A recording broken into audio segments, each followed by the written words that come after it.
13h-15h, Europe 1 Info. Avec Clélie Mathias sur Europe 1, vos deux chroniqueurs Clélie, les journalistes Victor Hérault et Eric Revel, et votre invité Henri Guénaud, essayiste et ancien conseiller de Nicolas Sarkozy. Et ensemble, au lendemain de la chute de François Bayrou et à la veille d'un mouvement de blocage, eh bien, on débat sur ce moment particulier de l'histoire de France. Et cette question que l'on entend, est-ce que la Constitution de la Ve République est encore adaptée à notre époque? Écoutez ce qu'en pense Benjamin Morel, politologue, maître de conférence à l'Université de Paris.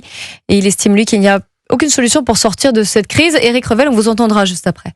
Aujourd'hui, on voit qu'on n'a pas de majorité possible à l'Assemblée, qu'on a plusieurs problèmes, dont celui de la dette, et qu'on change de gouvernement, que ça ne règle pas fondamentalement la donne, que demain on peut dissoudre l'Assemblée nationale, on y viendra peut-être, mais au final, ce que montrent les enquêtes, c'est que l'option la plus probable encore, c'est qu'il n'y ait toujours pas de majorité, et que fait Emmanuel Macron, il essaye de dévier le scud suivant, parce que derrière, si jamais la stabilité n'est pas à Matignon ni au Palais Bourbon, tout le monde va se tourner, commence à se tourner vers l'Élysée, en disant est-ce que le problème, au fond, c'est pas le président de la République. Il faut voir que le seul contact entre un président et un budget, c'est quand il le promulgue. Il n'a pas le pouvoir de le déposer, encore moins de le voter.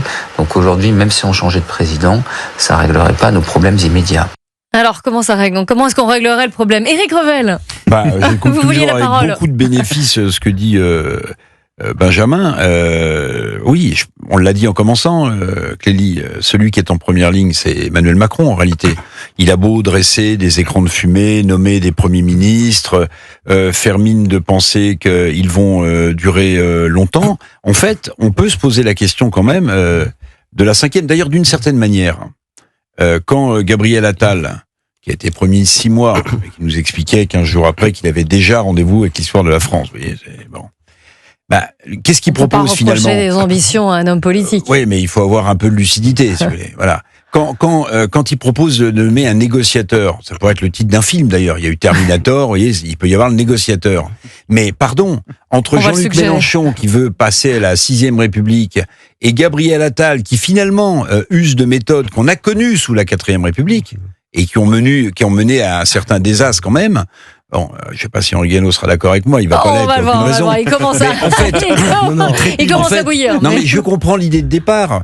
Le président de la République, il nomme des premiers ministres sans savoir réellement avec qui il risque de gouverner, ou alors, comme l'a expliqué Nicolas Sarkozy dans une vidéo qui est devenue virale, il croit ce qu'on lui dit, c'est-à-dire que François Bayrou, lorsqu'il l'a rencontré au fort de Brégançon, Emmanuel Macron, pendant les vacances, il l'aurait persuadé qu'il avait la confiance du RN. Vous voyez, bon, je sais pas si c'est Bayrou qu'il faut blâmer ou le président de la République qui a cru, comme a dit l'ancien chef de l'État Nicolas Sarkozy, la politique c'est un truc de professionnel. Vous voyez, même si Emmanuel Macron s'est vanté que c'était bien d'être un amateur. Bon, écoutez, je n'en tire pas de leçon, mais en fait voilà. Alors c'est pour ça que je vous ai parlé ou d'immobilisme ou d'insurrection. En fait, on est bloqué là-dedans. Immobilisme, est-ce qu'on passe rapidement à un Premier ministre? Est-ce que la 5e est grillée? Est-ce qu'on part vers la 6e? Ou est-ce qu'on revient à une façon de fonctionner de la 4e qui n'a pas fonctionné? Votre avis, Henri Guénaud? D'abord, la 4e ne faisait pas ce que propose Gabriel Attal.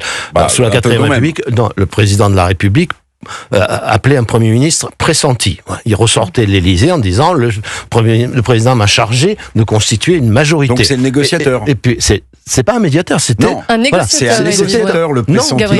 Il était pressenti. C'est-à-dire c'était un Premier ministre, s'il y arrivait, il était Premier ministre, il était pas. Et donc il revenait parfois, il revenait très souvent, 15 jours, une semaine, 15 jours après, après avoir consulté ses amis pour dire soit mes amis sont d'accord, soit on n'est pas d'accord, et donc il n'était pas nommé Premier ministre définitivement, et on en cherchait un autre. Bon, mais c'était pas quelqu'un qui était en dehors du jeu politique, qui était là tout neutre, etc. Bon, donc c'est pas tout à fait la même chose, même si les résultats sont à peu près les mêmes. On est effectivement à la fin de la 4e avec les institutions de la 5e. C'est pas une raison pour foutre la 5e République en l'air.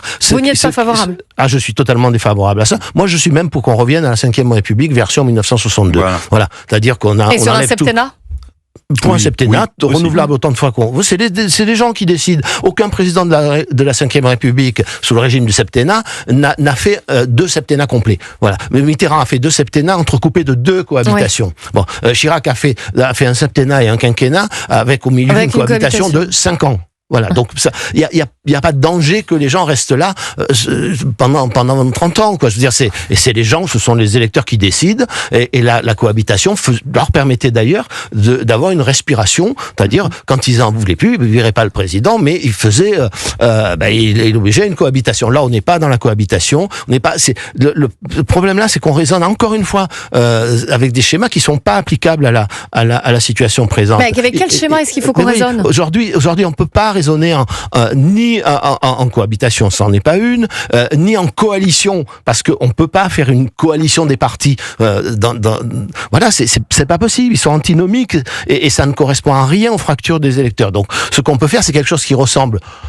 C'est pas exactement la même chose, mais qui ressemble à l'Union nationale. Un gouvernement d'union nationale, on n'est pas dans des circonstances dramatiques, mais au moins quelque chose qui a à voir avec l'unité nationale. C'est-à-dire, encore une fois, il faut dépasser les clivages, déplacer les ambitions personnelles, les gens qui sont rentrés en 1944. On est en 44, d'accord, il y a la crise de guerre civile, mais De Gaulle, il va chercher les communistes, et puis il va même gracier Torres, le chef du Parti communiste, qui a déserté pendant la guerre pour partir en Union soviétique.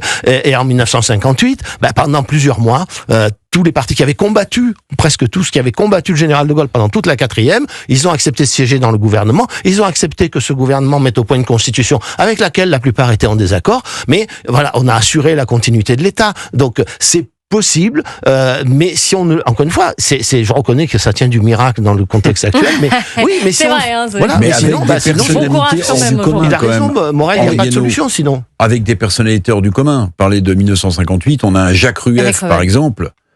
Il n'était pas dans le gouvernement. Hein. Non, mais d'accord. Mais enfin, c'est quand même sa philosophie qu'on suit, ou Antoine Pinet. Je sais pas si à ce moment-là il était plutôt Rueff que Pinet. Oui, voilà, Rueff. Oui, mais non, si vous voulez, il y a des gens exceptionnels aussi. Il y a des partis qui s'entendent pour sortir la France de l'ornière, notamment budgétaire, même s'il faut pas avoir qu'une vision comptable des choses. C'est que c'était mais vous avez aussi des personnalités extraordinaires. Si vous voulez, j'ai rien contre Éric Lombard, mais quand le matin il annonce que on va emprunter auprès du FMI et que l'après-midi il dit attendez, non, j'ai dû me tromper, j'ai dû confondre l'acronyme, c'est pas le Fonds monétaire international dont je voulais parler. C'était irresponsable. Bon, vous êtes d'accord, donc on n'a pas tout à fait le même genre de profil. Je veux dire, le diagnostic qu'on pourrait faire, c'est pas que notre République est malade, c'est que notre personnel politique est hypocondriaque. C'est ça le politique qui la rend malade. Le personnel politique, mais il n'y a pas de maladie en réalité. Le personnel politique a inventé des maladies et est complètement hypocondriaque. Le centre est terrifié à l'idée de discuter avec le Rassemblement national. Le personnel politique a été élu quand même, c'est le résultat aussi. Non, oui, mais c'est la façon. L'Assemblée nationale n'est pas à l'image de la France. C'est la façon de penser la politique, si vous voulez, qui est biaisée. Le centre est hypocondriaque parce qu'il refuse de discuter avec le Rassemblement national, parce qu'il a peur d'être contaminé par le Rassemblement national, parce qu'il est dit que le Rassemblement national était fasciste, raciste et j'en passe pendant des années. Donc maintenant, il peut plus discuter avec lui. Idem avec la gauche, puisqu'il a dit que la gauche était en fait une extrême gauche, la France insoumise notamment. Il ne peut pas discuter avec eux non plus. Et les deux pôles annexes, que sont donc la gauche et le Rassemblement national, ne peuvent pas discuter avec le centre, puisque sinon ils seront accusés par leurs électeurs d'être devenus des macronistes et d'avoir pactisé avec le macronisme et d'avoir entretenu le pouvoir macroniste. Victor Hérault, ça n'a pas empêché le PS de se rapprocher pour avoir des élus de LFI pour fonder. Je suis bien d'accord. Si vous voulez, ils n'ont pas eu peur de contaminer. Quand les petites combines les arrangent, ça fonctionne. Mais maintenant, ils s'en mordent les doigts. Je vais vous donner un exemple de ce qu'il faudrait arriver à faire. Allez, dernière prise de parole. Vous avez à l'Assemblée nationale une commission des finances. Le président de la commission des finances, Monsieur Coquerel et LFI. Le rapporteur général du budget, qui est au moins aussi important que le président de la commission, c'est Monsieur de Courson, et l'antithèse politique, intellectuelle, sociologique voilà. Et tous les deux, ils ont réussi à laisser non pas abandonner leurs convictions, mais à les laisser à la porte de leurs devoirs, et ils remplissent leurs fonctions par devoir pour l'Assemblée, et ça marche très très bien, alors qu'il n'y a pas plus opposé, et aucun des deux ne s'est renié. C'est ça qu'il faudrait arriver à faire. Merci beaucoup d'avoir été avec nous dans ce studio d'Europe 1 Info aujourd'hui, Monsieur Guénaud. Je rappelle qu'on peut vous lire dans le JD News votre tribune sur la figure du chef, de l'homme providentiel et du politicien, donc c'est à lire à partir de demain dans le JD News.